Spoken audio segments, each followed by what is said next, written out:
Social മീഡിയയിൽ അവർ promote ചെയ്യാനോ അവർ കാണിക്കാനോ നിൽക്കുന്നില്ല. എനിക്ക് ദുബായിൽ സെറ്റിൽ ആവാനൊക്കെ ആഗ്രഹമുണ്ട്. പക്ഷെ എല്ലാവരും പറയും അവിടെ ഭയങ്കര എക്സ്പെൻസ് ആണെന്നൊക്കെ എല്ലാവരും പറഞ്ഞേക്കുന്നത്. ഇത് ശരിക്കും കറക്റ്റ് ഉള്ളതാണോ? ഫസ്റ്റ് ടൈം ദുബായ് എന്ന് പറയുന്നത് എല്ലാവരും തിങ്ക് ചെയ്യുന്നത് ഭയങ്കര കോസ്റ്റ്ലി ആണെന്നാണ്.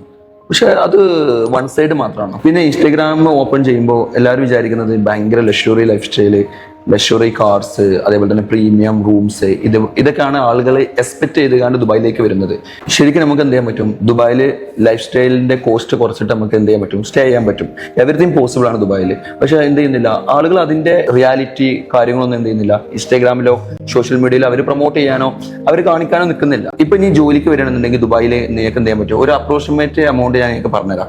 ഓൾമോസ്റ്റ് ഒരു റൂം കാര്യങ്ങൾ, ഒരു ഷെയർ റൂം കാര്യങ്ങൾ, അതായത് ബെഡ് സ്പേസും കാര്യങ്ങളൊക്കെ ആണെന്നിട്ട് തന്നെ ഒരു 300 ടു എന്ത് ചെയ്യാൻ പറ്റും? 1200 1700 വരെ പോകും. അത് ഡിപ്പെൻഡിങ് ഇനി ഏത് റൂമിലാണ് നിൽക്കുന്നത്, ഇപ്പോൾ പാർട്ടീഷൻ ആണോ നോർമൽ ആണോ എന്നുള്ള ഡിപ്പെൻഡ് പോലെയാണ് ദുബായിലെ എമൗണ്ടും കാര്യങ്ങളും വരുന്നത്. പിന്നെ അതേപോലെ തന്നെയാണ് ഫുഡിന്റെ എക്സ്പെൻസ്. ഫുഡിന്റെ എക്സ്പെൻസ് എന്ന് പറയുന്നത് നീ ഇപ്പോൾ ഔട്ട് സൈഡ് കഴിക്കണം, ഇപ്പോൾ ഹോട്ടലിൽ നിന്ന് കാര്യങ്ങൾ കഴിക്കുകയാണെന്നുണ്ടെങ്കിൽ ഡിപ്പെൻഡിങ് ആണ്. നീ ഇപ്പോൾ ഏത് ഹോട്ടലിലാണ് കയറുന്നത്, ഏത് മെനു ആണ് ചൂസ് ചെയ്യുന്നത്, അതുപോലെ ഇരിക്കും നിന്റെ ഔട്ട് സൈഡ് കഴിക്കുന്ന ഫുഡിന്റെ കോസ്റ്റും കാര്യങ്ങളും. എന്നാലും നമുക്ക് ഒരു അപ്രോക്സിമേറ്റ് പറയുന്നുണ്ടെങ്കിൽ 600 നമുക്ക് പറയാൻ പറ്റും. പിന്നെ അതേപോലെ തന്നെയാണ് എക്സ്ട്രാ വരുന്ന കാര്യങ്ങളാണ് ട്രാവൽ എക്സ്പെൻസ്. ട്രാവൽ എക്സ്പെൻസ് എന്ന് പറയുന്നത് ദുബായിൽ മൾട്ടിപ്പിൾ വേകളുണ്ട്. ഒന്ന് മെട്രോ, ബസ് എന്നുള്ള കാര്യങ്ങളിൽ നമ്മൾ ഫോക്കസ് ചെയ്യണം. ഒരു അൺലിമിറ്റഡ് പാസ് ദുബായിൽ മൊത്തം കറങ്ങാനുള്ള unlimited pass I think 300 below ആണ് വരുന്നത്. പിന്നെ അതേപോലെ തന്നെ വരുന്ന ഒരു കാര്യമാണ് ഹെയർ കട്ടിങ്, ബാർബർ ഷോപ്പ്, ഇപ്പൊ ലേഡീസ് ആണെങ്കിൽ സലൂൺസ്, ഇങ്ങനത്തെ ഒരുപാട് കാര്യങ്ങൾ വരുന്നുണ്ട്.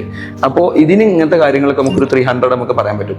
അത് ഡിപ്പെൻഡ് നമ്മൾ പോലെയാണ്. അതായത് ഇപ്പൊ നമ്മൾ എങ്ങനെ ജീവിക്കുന്നു അതേപോലെ ആയിരിക്കും നമ്മളെ കോസ്റ്റ്ലി കാര്യങ്ങൾ, നമുക്ക് എക്സ്പെൻസും കാര്യങ്ങളൊക്കെ നമുക്ക് എന്ത് ചെയ്യാൻ പറ്റുക വരുന്നത്. ഇപ്പോൾ 1,00,000 ദിർഹംസിന് നമുക്ക് എന്ത് ചെയ്യാൻ പറ്റും? 1 ഡേ അവിടെ സ്റ്റേ ചെയ്യാൻ പറ്റും.